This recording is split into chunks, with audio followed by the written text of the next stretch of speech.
단백질 보충제를 고를 때는 단순히 제품의 단백질 함량을 보는 것이 아니라 1회 제공량 대비 단백질이 얼마나 들어있는지를 확인해야 한다. 보통 제품의 상세 페이지를 확인하면 1회 섭취 시 단백질 함량만을 강조하지 1회 용량 대비 단백질 비율은 설명하지 않는다. 그래서 어떤 제품은 1회 서빙량 30g당 단백질 함량이 24g을 넘어가는 제품도 있는 반면에 다른 제품은 50g이면서 단백질 중량이 그 절반에 미치는 제품도 있다. 또 반대로 서빙량을 늘려 1회 섭취 시 단백질 중량이 높은 것처럼 강조하는 경우도 있는데 이 역시 비율로 따져보면 단백질 비율이 상대적으로 떨어지는 것을 확인할 수 있다. 이렇듯 식품을 만들 때는 1회 서빙량에 특별한 기준이 없기 때문에 보충제 역시 제품마다 서빙량이 모두 다르다. 그래서 단순히 1회 섭취 시 단백질 함량만을 볼 것이 아니라 서빙량 대비 단백질 비율이 어느 정도인지를 반드시 확인해야 한다. 왜냐하면 보충제는 킬로그램 단위로 판매를 하기 때문에 서빙량이 높을수록 섭취 가능 횟수도 적어질 뿐더러 섭취량 대비 단백질 비율이 낮을수록 해당 제품에는 첨가물이 많이 들어가 있기 때문이다. 물론 첨가물이 많을수록 보통 당분이나 감미료, 지방이 들어가기 때문에 목넘김이 부드럽고 맛이 좋아 먹기가 편하다. 따라서 첨가물이 나쁘다는 의미가 아니라 제품을 고를 때는 적어도 단백질 비율이 어떻게 되는지를 살펴봐야 한다는 것이다. 보통 첨가물이 들어가지 않는 순수 유청 단백질의 경우 단백질의 비율이 80에서 90% 가까이 올라가고 맛을 내기 위해 첨가물이 포함된다 하더라도 1회 서빙량 대비 단백질 비율이 70% 이상으로 나오는 제품을 구매하는 것이 좋다. 또한 보충제의 부원료인 비타민이나 BCAA, 크레아틴이나 복합 단백질을 사용했다 하더라도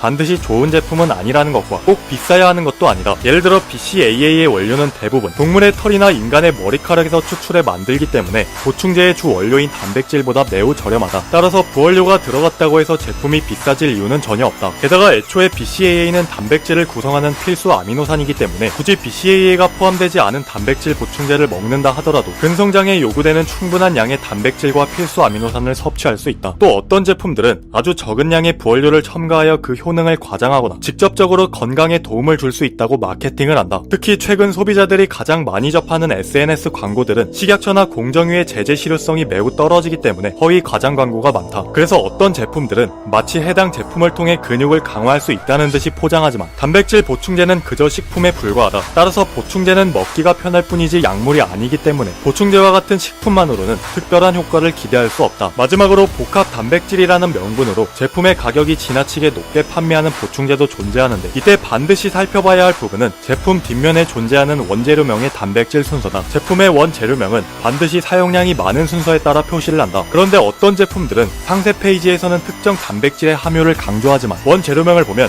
그저 첨가의 의미로만 봐야 할 만큼 적게 포함되어 있거나 함량 자체를 공개하지 않는 제품들도 있다. 또 어떤 제품은 유청 단백질을 강조하지만 원재료명을 보면 분리대두 단백질을 가장 많이 사용하는 제품이 다소 존재한다. 왜냐하면 분리대두 단백질은 유청 단백질과 비교할 때 단백질 등급이 떨어지지 않으면서 유청에 비해 저렴하기 때문이다. 그래서 보통 유청을 강조하며 분리대두 단백질을 더 많이 사용하는 제품은 원가 절감의 목적이 뚜렷하다고 할 수 있다. 결론적으로 어떤 제품을 판매하는 시장이든 마냥 정직한 물건을 파는 것은 존재하지 않는다. 제품의 가격이 높다고 반드시 좋은 원료를 사용하는 것도 아니고 소량의 첨가물로 보충제의 효능을 과장하거나 단순히 유통 과정이 길어져 판매가를 높이는 경우도 있다. 또는 광고 모델이나 공격적인 마케팅으로 사용하는 막대한 판매 관리비를 소비자가 떠안는 상황도 많이 발생한다. 하지만 시중에 판매되는 모든 보충제의 원료는 식약처의 승인을 받아 제조되고 판매하기 때문에 제품 자체의 문제는 전혀 없다. 결국 좋은 보충제를 구매하기 위해서는 소비자 스스로가 현명해지는 수밖에 없다. 우유에는 유당이라고 하는 포도당과 갈락토스가 결합한 이당류가 존재합니다. 우리는 우유를 마시면 유당을 단당류로 분해하여 흡수하는데 이 과정에서 락타아제라는 유당 분해 효소의 도움을 받습니다. 그런데 유전적으로 락타아제 효소가 부족하여 유당을 흡수하지 못하는 사람들은 유당불내증으로 인하여 몇 가지 증상이 나타납니다. 단백질 보충제의 주요 단백질 원료는 우유에서 추출한 유청 단백질입니다. 그리고 유청 단백질은 가공 과정에 따라 몇 가지 종류로 분류되며 가장 대중적인 유청 단백질 원료는 WPC와 WPI입니다. 각각의 원료는 모두 우유에서 추출하여 만들기 때문에 아미노산 품질과 소화율은 동일합니다. 다만 가공 과정이 추가됨에 따라 단백질과 아미노산, 무기질의 함량이 달라지고 가격의 차이가 나타나게 됩니다. 흔히 유당불내증을 가진 사람이라면 유당이 거의 제거된 WPI 단백질을 먹어야 한다고 말합니다. 하지만 정말 심각한 유당불내증 체질이 아니라면 WPC에 포함된 유당 함량은 소화에 문제가 되지 않습니다. 보충제에 사용되는 WPC 원료는 단백질 함량을 80% 이상으로 농축하여 만드는데 이 과정에서 유당은 평균 4에서 8% 미만으로 제거됩니다. 유당불내증과 관련한 몇 가지 연구를 살펴보면 유당불내증을 가진 사람이라도 한 번에 12g의 유당은 섭취가 가능하고 하루 24g의 유당을 견딜 수 있으며 대부분의 유당불내증을 가진 사람들은 소량의 유당을 먹더라도 증상이 나타나지 않는다고 설명합니다. 반면에 WPC 단백질 단백질을 1회 섭취할 때 포함되는 유당 함량은 평균 1.2g에서 2.4g입니다. 이는 시중에 판매되는 우유 한 모금을 섭취할 때 포함되는 유당 함량이고 WPC를 매일 3회씩 섭취하더라도 우유 200ml에 포함된 유당의 절반을 미치지 못하는 수준입니다. 따라서 정말로 심각한 유당불내증 체질이 아니라면 유당불내증을 가지고 있는 사람이라도 WPC를 섭취하더라도 소화 문제가 나타나지 않기 때문에 소화가 걱정되어 비싼 제품을 구매하지 않아도 괜찮습니다. 군 복무 시절 본인의 부대에서는 유독 콩나물을 사용한 음식이 많이 나왔다. 콩나물 무침부터 콩나물국, 심지어 콩나물 카레까지. 사람들은 우연으로 생각하던 일들이 유독 겹치게 되면 그것을 의식하기 시작한다. 그래서 부대 내에서는 꼭 콩나물이 성욕을 떨어뜨리기 위해 자주 나오는 것이 아니냐는 의심이 있었다. 물론 군에서 그러한 목적을 위해 콩나물을 자주 사용하지는 않겠지만 콩나물을 포함한 대두에는 여성 호르몬의 유사물질인 이소플라본이 풍부하다. 식물에는 파이토케미컬이라 부르는 수천 가지의 생리활성 물질이 존재하고 이소플라본은 그중 하나에 속한다. 그런데 이소플라본의 독특한 점은 에스트로겐과 분자 구조가 매우 유사하다는 것이다. 그래서 이소플라본이 체내에 들어온 경우 우리 몸의 에스트로겐 수용체와 결합해 그 역할을 대신한다. 이러한 특징으로 인해 대두에 포함된 이소플라본은 특히 남성들의 성호르몬 교란 이슈 문제가 끊임없이 제기되어 왔다. 실제로 이소플라본 섭취로 인한 남성 호르몬 감소와 관련한 연구들은 지속적으로 보고되어 왔다. 그러나 이러한 연구들은 대개 매우 이례적이거나 극단적인 사례로 관찰된다. 예를 들어 60세 남성이 여유증과 성욕 감소, 발기부전 증상을 호소하여 병원에 방문했는데 이 남성의 여성 호르몬 수치가 기준치의 4배를 초과하고 있었다. 이 남성은 매일 2.8리터에 가까운 두유를 마시고 있었고 두유 섭취를 중단하면서 여성 호르몬 수치가 정상으로 돌아왔다. 또한 일형 당뇨를 가진 19세 청년이 식단을 완전체식인 비건으로 바꾸면서 혈중 테스토스테론 농도가 지속적으로 떨어지며 성욕 감소와 발기부전을 호소하였고 비건 식단을 중단 후 1년이 지나면서 앞서 나타난 증상들이 모두 정상적으로 회복했다. 계산해보면 이들은 대략 매일 360mg의 이소플라본을 섭취하고 있었고 이는 아시아인의 평균 이소플라본 섭취량의 10배, 같은 서양인에 비해 100배에 가까운 양이었다. 그러나 이러한 섭취량에 따른 성호르몬 수치의 변화 역시 매우 이례적인 사례들이다. 2021년 이소플라본 섭취와 남성 호르몬의 연관성을 조사한 가장 최근의 메타 분석 연구에서는 이소플라본 섭취가 남성 호르몬에 영향을 미치지 않는다는 결론을 내놨다. 위 메타 분석은 이소플라본 섭취와 성호르몬 수준의 변화를 관찰한 41개의 연구를 분석했고 총 1753명의 남성이 포함됐다. 연구에서는 최대 12개월부터 1일 900mg에 달하는 이소플라본을 섭취하였으나 남성 호르몬 수치에 유의한 영향을 미치지 않았고 추가 연구가 진행되더라도 결론이 바뀔 가능성은 낮다고 설명한다. 실제로 과거의 메타 분석에서도 이소플라본이 남성 호르몬 수치에 유의한 영향을 미치지 않는다는 결론을 내놨고 가장 최근의 메타 분석에서도 그 결론은 변하지 않았다. 그러나 모든 것은 과요불급이다. 아시아 지역의 이소플라본 평균 섭취량은 1일 25에서 50mg이며 드럭스컴에서 제한하는 권장량은 1일 최대 300mg, 대두 단백질 섭취는 1일 40g, 식이 대두식품으로는 1일 150g까지의 섭취를 제한한다. 미국 FDA에 따르면 25g 정도의 대두 단백질 섭취는 심혈관 질환을 예방할 수 있다고 발표하였고 이는 대략 두부 한 모를 통해 섭취할 수 있는 단백질 양이다. 일반적으로 대두 100g에는 약 126mg의 이소플라본이 들어있고 두부 100g에는 10mg, 두유에는 12mg이 들어있다. 이렇듯 대두 단백질이나 이소플라본 보충제 같은 형태가 아니라면 일반적인 대두 식품을 통해 섭취할 수 있는 이소플라본의 양은 지극히 제한된다. 따라서 단순히 식품을 통해 대두 식품을 섭취한다면 이소플라본을 극단적으로 과다 섭취할 문제가 없으며 대두 식품으로 나타나는 이례적인 부정적 영향을 걱정할 필요는 없다.